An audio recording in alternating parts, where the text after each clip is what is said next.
بسم الله الرحمن الرحيم الحمد لله الذي خلق الإنسان وعلمه البيان الصلاة والسلام على رسول الرحمن سيد الإنس والجان صاحب الجود والإحسان سيدنا ومولانا محمد المبعوث بخير الملل والأديان وعلى آله وأصحابه بذور الإيمان أما بعد أعوذ بالله من الشيطان الرجيم بسم الله الرحمن الرحيم وإذ أخذ ربك من بني آدم من ظهورهم ذريتهم وأشهدهم على أنفسهم ألست بربكم قالوا بلى شهدنا أن تقولوا يوم القيامة إنا كنا عن هذا غافلين صدق الله مولانا العظيم وصدق رسوله النبي الكريم ونحن على ذلك من الشاهدين والشاكرين والحمد لله رب العالمين يا رسول الله انظر حالنا يا حبيب الله اسمع قالنا إننا في بحر هم مورق غزيدي ساحل لنا أشكالنا مولاي صل وسلم دائما ابدا على حبيبك خير الخلق كلهم منزه عن شريك في محاسنه فجوهر الحسن فيه غير منقسم فاق النبيين في خلق وفي خلق ولم يضانوه في علم ولا كرم ثم الرضا عن أبي بكر وعن عمر وعن علي وعن عثمان ذي الكرم یا رب بالمصطفى بلغ مقاصدنا واغفر لنا ما مضى يا واسع الكرم اللهم رب صل وسلم دائما ابدا على حبيبك خير الخلق كلهم رب اشرح لي صدري ويسر لي امري واحلل عقدة من لساني يفقهوا قولي. تمام حمد و ثنا اس ذات کے لیے جو وحدہ لا شریک ہے، جس کے علاوہ کوئی عبادت کے لائق نہیں، وہ واجب الوجود ہے، باقی ہر شے ممکن الوجود ہے، وہ بے نیاز ہے، باقی ہر شے اس کی نیاز مند ہے. اس نے انسان کو زندگی گزارنے کے لیے بے شمار نعمتیں عطا کی ہیں. اس کی عطا کی ہوئی نعمتوں میں سب سے بڑی نعمت وجود مصطفیٰ ہے. بے شمار درود السلام اس ہستی پاک پہ جو ہمارے درود کے محتاج نہیں، بلکہ اللہ اور اس کے فرشتے ان پہ ہر وقت درود السلام بھیج رہے ہیں. حضور کی آل پر، حضور کے اصحاب پر، آپ کے اجداد پر، آپ کی ازواج پر، آپ کی امت کے تمام اولیاء پر اللہ بے شمار رحمتوں کا نزول فرمائے. دنیا میں ہمیں ان کے نقش قدم پہ چلنے کی اور آخرت میں ہمیں ان صالحین کی سنگت نصیب فرمائے. ماہ ربیع الاول شریف کا آغاز ہو چکا ہے. آج ماہ ربیع النور کا یہ پہلا جمعۃ المبارک ہے. اسی مناسبت سے چند باتیں. اللہ کریم جل جلالہ نے اس کائنات کو تخلیق فرمایا. ایک مسلمان کا یہ عقیدہ ہے کہ اللہ اس کائنات کا خالق، مالک اور رازق ہے. اللہ کریم جل جلالہ نے اس کائنات کو وجود عطا کرنے سے پہلے انسانی شکل کو بنانے سے پہلے اس کائنات کو تخلیق فرمانے سے پہلے اللہ کریم جل جلالہ نے اولاد آدم کی ارواح کو جمع کیا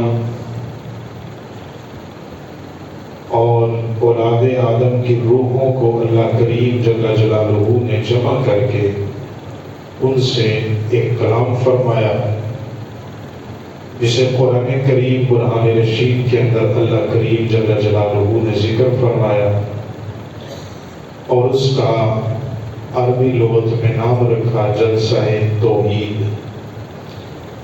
اللہ کی توحید کو ماننے والے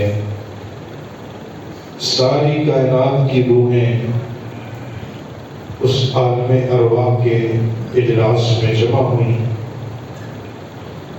اللہ کریم جل جلالہ نے قیامت تک آنے والے انسانوں کو وہ وقت یاد کروایا کہ اس سے پہلے تم میرے ہاں آ چکے ہو، میرا اور تمہارا ایک مکالمہ ہو چکا ہے۔ جلسہ توحید اللہ کریم جل جلالہ نے انعقاد کیا۔ پھر قرآن کریم برہان رشید کی سورہ آل عمران میں ایک جلسہ رسالت کا ذکر ہوا۔ جلسہ توحید اور جلسہ رسالت میں فرق یہ تھا کہ جلسہ توحید میں ہر کسی کو بلایا، ہر روح کو اللہ کریم نے اس میں دعوت دی، لیکن جب جلسہ رسالت کی باری آئی تو پھر اللہ کریم نے سب کو نہیں بلایا، خاص روحوں کو بلایا، یعنی کہ انبیاء کرام علیہ السلام کی ذوات مقدسہ کو اللہ کریم نے اس جلسے کے اندر آنے کی دعوت دی۔ وَإِذْ أَخَذَ اللَّهُ مِيثَاقَ النَّبِيِّينَ لَمَا آتَيْتُكُم مِّن كِتَابٍ وَحِكْمَةٍ ثُمَّ جَاءَكُمْ رَسُولٌ، فرمایا کہ اللہ کریم نے نبیوں کی روحوں کو جمع کر کے ان سے ایک وعدہ لیا، اور وہ وعدہ یہ تھا کہ اے میرے نبیوں، جب تمہارے ہوتے ہوئے میرا شانوں والا رسول آ جائے تو پھر تم نے لَتُؤْمِنُنَّ بِهِ وَلَتَنْصُرُنَّهُ، ان پہ ایمان بھی لے کے آنا ہے اور ان کی دین کے حوالے سے مدد بھی کرنی ہے۔ تمہیں اپنی نبوت، اپنی رسالت، اپنی کتاب، اپنا کلمہ، اپنا قانون، اپنا اصول، اپنی شریعت آگے لے کے چلنے کی اجازت نہیں ہوگی، بلکہ تم نے نبوت اور رسالت، شریعت و قانون اور کلمہ اور اصول زہرا کے بابا کا ماننا ہے۔ اس کو جلسہ رسالت کہتے ہیں، اور جلسہ رسالت میں انبیاء کرام کو اللہ کریم جل جلالہ نے خود مدعو کیا، اور انبیاء کرام وہاں پہ موجود تھے۔ نبیوں نے اللہ سے یہ وعدہ کیا کہ اگر ہمارے ہوتے ہوئے حضور تشریف لے آئیں تو ہم اپنا کلمہ، اپنا اصول، اپنا قانون، اپنی شریعت، اپنے قانون کو چھوڑ کے تیرے محبوب کے اوپر ایمان بھی لائیں گے، تیرے محبوب کی مدد بھی کریں گے۔ یہ جلسہ رسالت تھا، لیکن جلسہ توحید یہ تھا وَإِذْ أَخَذَ رَبُّكَ مِن بَنِي آدَمَ مِن ظُهُورِهِمْ ذُرِّيَّتَهُمْ وَأَشْهَدَهُمْ عَلَىٰ أَنفُسِهِمْ أَلَسْتُ بِرَبِّكُمْ قَالُوا بَلَىٰ۔ اللہ کریم جل جلالہ نے حضرت آدم علیہ السلام سے لے کے آخری انسان تک، قیامت تک جتنے بھی انسان دنیا میں آئیں گے، سب کی روحوں کو ایک مقام پہ جمع کیا۔ جمع کر کے اللہ کریم نے روح ارواح انسانیت سے یہ پوچھا، الست بربکم، کیا میں تمہارا رب نہیں ہوں؟ قالوا بلا، سب نے کہا کہ تو ہمارا پروردگار ہے۔ اب سوال یہ ہے کہ اللہ کریم جل جلالہ اس کائنات کو بنانے والا تھا، ساری کائنات کی ارواح کو جمع کر کے میرے مالک نے الست بربکم کا سوال پوچھا، کیا میں تمہارا رب نہیں ہوں؟ سب نے کہا بلا، تو ہمارا رب ہے۔ اب اس جلسہ توحید میں جب خلاق کائنات نے الست بربکم کے لفظ بولے کہ کیا میں تمہارا رب نہیں ہوں، اس وقت کائنات پہ سکتہ طاری تھا، کائنات پہ خاموشی طاری تھی۔ اب پروردگار کے اس کلام پہ جواب دے تو کون دے؟ اللہ کو اللہ کہے تو کون کہے؟ اب چونکہ منظر تو وہ یہ تھا کہ نہ ابھی زمین ہے، نہ آسمان ہے، نہ مشرق ہے، نہ مغرب ہے، کائنات کا وجود ہی نہیں، کائنات ابھی معرض وجود میں آئی ہی نہیں۔ اللہ کریم نے تب یہ کلام فرمایا الست بربکم، کیا میں تمہارا رب نہیں ہوں؟ سب نے کہا بلا، تو ہمارا پروردگار ہے۔ جب کائنات یہ کلام سن کے خاموش ہو گئی، جب کائنات پہ سکتہ طاری ہوا کہ کلام خدا کا جواب دے تو کون دے؟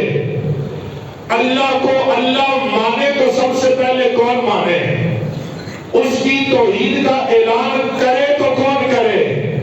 جب کائنات خاموش ہو گئی، دنیا پہ سکتہ چھا گیا، جب کائنات سکتے کے عالم میں چلی گئی، پروردگار نے پھر فرمایا الست بربکم، کیا میں تمہارا رب نہیں ہوں؟ جب کائنات میں سکتہ خالی تھا، کوئی جواب دینے والا نہیں تھا، کائنات خاموش ہو چکی تھی، اور اللہ یہ پوچھ رہا تھا کیا میں تمہارا رب نہیں ہوں؟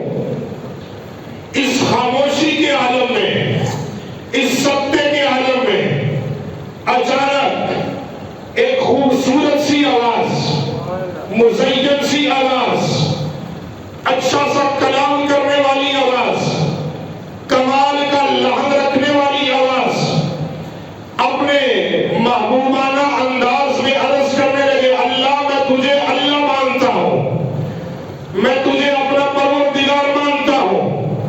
اب کائنات کو ہوش آیا کہ اللہ کو اللہ ماننا ہے، یہ ہمارا خالق ہے، یہ ہمارا مالک ہے، اس نے ہمیں پیدا کیا ہے۔ اب ساری کائنات کا خالق مالک یہ ذات ہے۔ جب کائنات خاموش ہو چکی تھی، اللہ نے پوچھا میں تمہارا رب نہیں ہوں؟ ساری عالم انسانیت میں ایک آواز گونجی، اور اس آواز کو آواز محمدی کہتے ہیں۔ مصطفیٰ کریم کی وہ پیاری آواز، وہ پیارا کلام کرنے والا لحن، سب سے پہلے عرض کرتے اللہ میں تجھے اپنا رب مانتا ہوں۔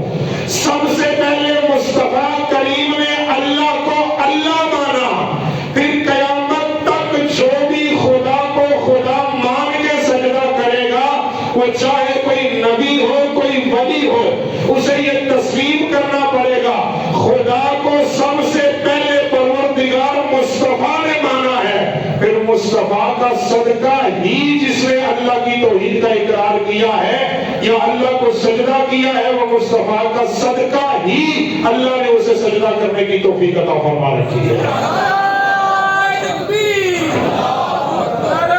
کچھ سب ہو گئے ہو؟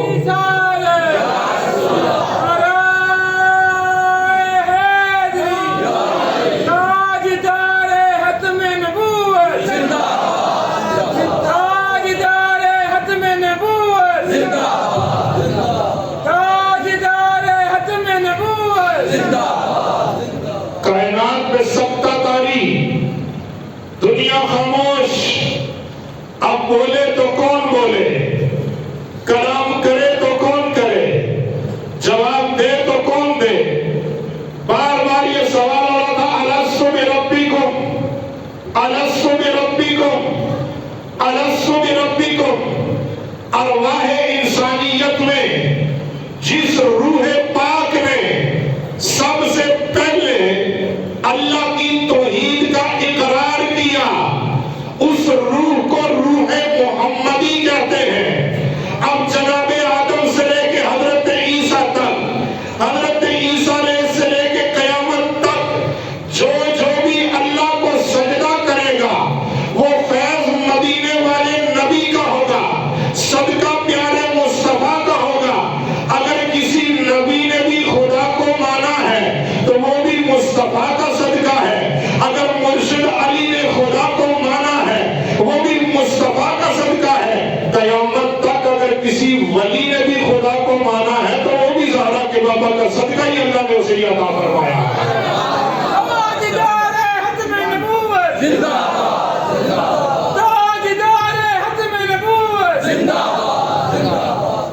اب آئیے میلاد شریف کے اس ماحول میں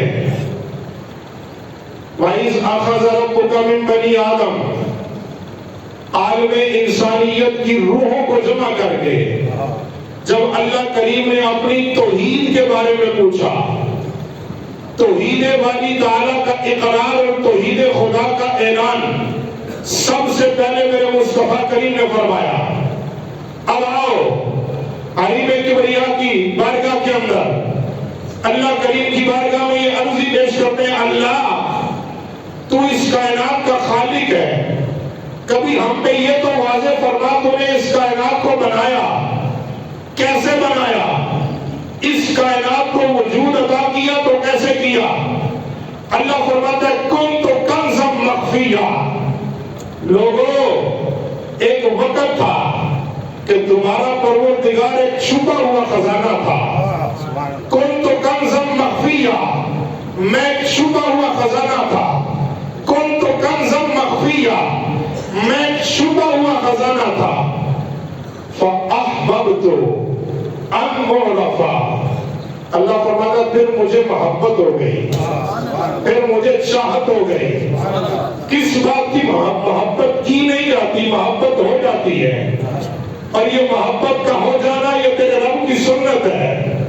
کن تو کنزم مخفیہ، وہ کہتے ہیں میں ایک چھپا ہوا خزانہ تھا، مجھے محبت ہو گئی کہ میں جانا جاؤں، میں پہچانا جاؤں، میرا کوئی نام لینے والا ہو، میرا کوئی ذکر کرنے والا ہو، کوئی راتوں کو اٹھ کے مجھے سجدے کرنے والا ہو، کوئی میرے لیے جنگلوں میں جا کے ڈیرے لگانے والا ہو، کوئی میری ذات کے لیے عرشوں کے ڈیرے لگانے والا ہو۔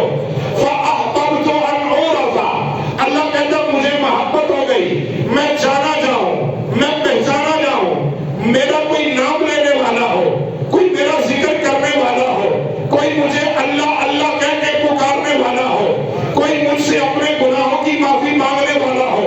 اللہ جب تجھے محبت ہوئی تو تو نے کیا کیا؟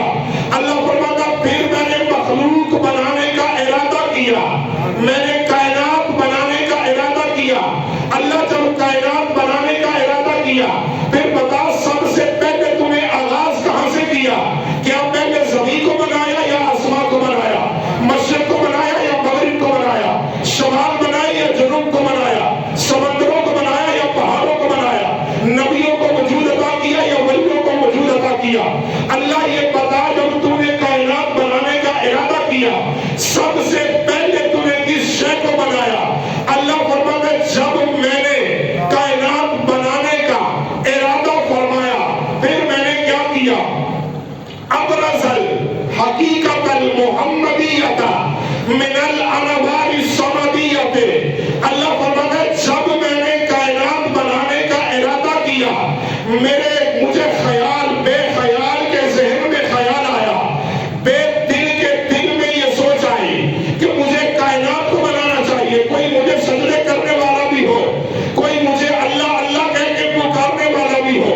وہ کہتا پھر ابرز الحقیقت المحمدیت من الانوار الصمدیت، جب کائنات کو بنانے کا ارادہ ہوا اللہ فرماتا ہے پھر میں نے اپنے ذاتی حسن کا جلوہ، اپنے ذاتی حسن کا جلوہ، یہ جملہ قابل غور ہوگا، ابرز الحقیقت محمدیت من الانوار الصمدیت، اللہ فرماتا ہے میں نے اپنے ذاتی حسن کا جلوہ اپنے سامنے رکھا، اپنے ذاتی حسن کا جلوہ اپنے سامنے رکھا، اپنے ذاتی حسن کا جلوہ اپنے سامنے رکھا، اپنے ذاتی حسن کا جلوہ۔ یہ سمجھ نہیں رہے میں جملہ بول کیا رہا ہوں؟ اللہ فرما رہا ہے اپنے ذاتی حسن کا جلوہ میں نے اپنے سامنے رکھا، پھر اس ذاتی حسن کے جلوے پہ میں نے اپنی نگاہ قدرت کو ڈالا، پھر ہزاروں سال نگاہ قدرت اس اپنے ذاتی حسن کے جلوے کو دیکھتی رہی، پھر اللہ نے جب چاہا کہ اب اسے وجود عطا کیا جائے اس ذاتی حسن کے جلوے کو، اللہ نے فرمایا کون محمد، اے محمد بن جا جو میرے ذاتی حسن کا جلوہ تھا۔ جب نگاہ قدرت پڑی ہے تو اس ذاتی حسن کے جلوے کو اللہ نے محمد کا نور عطا فرما دیا۔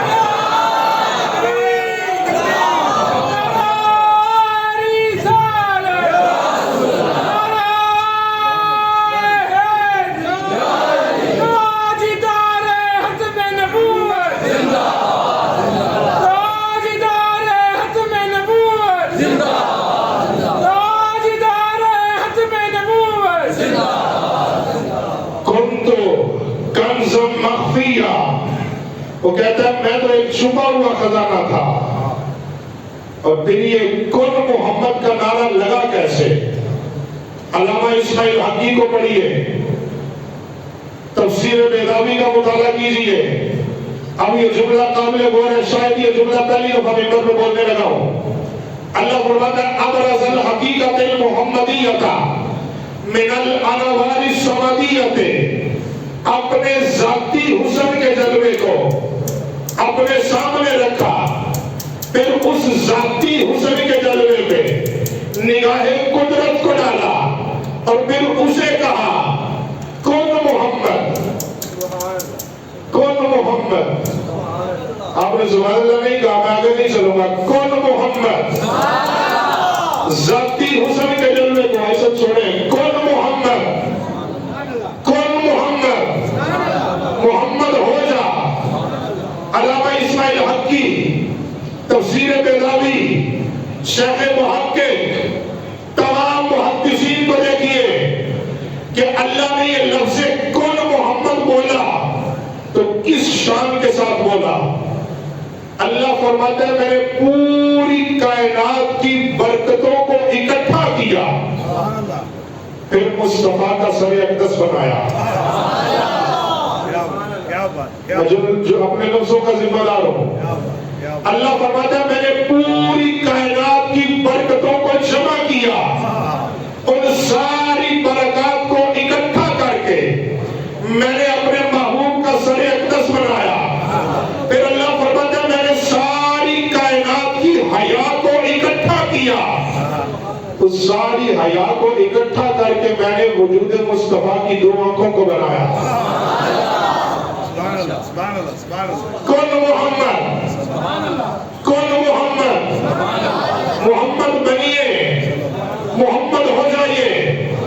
جب اس وجود اقدس کو اللہ نے سر عطا کیا، دو آنکھیں عطا فرمائی، دو ہاتھ عطا کیے، پورا جسم مقدس بنا، اور جسم مقدس وجود میں آنے کے بعد یہ انسانی شکل میرے پروردگار کو اتنی پسند آئی، اتنی محبت ہوئی کہ اللہ کریم نے فرمایا قیامت تک جناب آدم سے لے کے آخری انسان تک جو شکل میں نے اپنے محبوب کو عطا کی ہے، اب انسان کو یہی شکل عطا کی جائے گی۔ آج یہ رولا پڑا ہوا ہے کہ جیسے وہ ہے ویسے ہم ہیں، ان کے بھی دو ہاتھ ہیں، ہمارے بھی دو ہاتھ ہیں۔ جانے جگر یہ مسئلے اب چھیڑنے والے نہیں، میں ذمہ داری سے یہ لفظ بول رہا ہوں، حضرت آدم سے لے کے آخری انسان تک اللہ نے انسان کو انسان کی جو شکل عطا فرمائی ہے، یہ بھی مصطفیٰ کا صدقہ ہی اللہ نے عطا فرما رہا ہے۔ تکبیر، رسالت، حیدری، شان عظمت مصطفیٰ، تاجدار ختم نبوت، تاجدار ختم نبوت۔ حسن مطلق نے چاہا مقید بنو، سبحان اللہ، سبحان اللہ۔ حسن مطلق آپ کو سمجھ نہیں آئے گی، اس کا ذاتی حسن جیسے اس کی شان کے لائق ہے۔ حسن مطلق نے چاہا میں مقید بنو، نور وحدت بنا، جگمگانے لگا، اس کی قدرت کا جب اشارہ ملا وہ محمد بنا اور مسکرانے لگا۔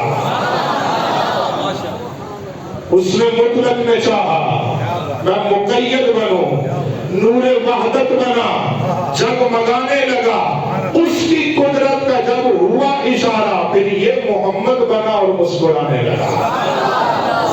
حضرت جابر، حدیث جابر، آخری جملہ اسی ٹاپک پہ چونکہ پڑھی جاتی ہے میں بھی عرض کر دیتا ہوں۔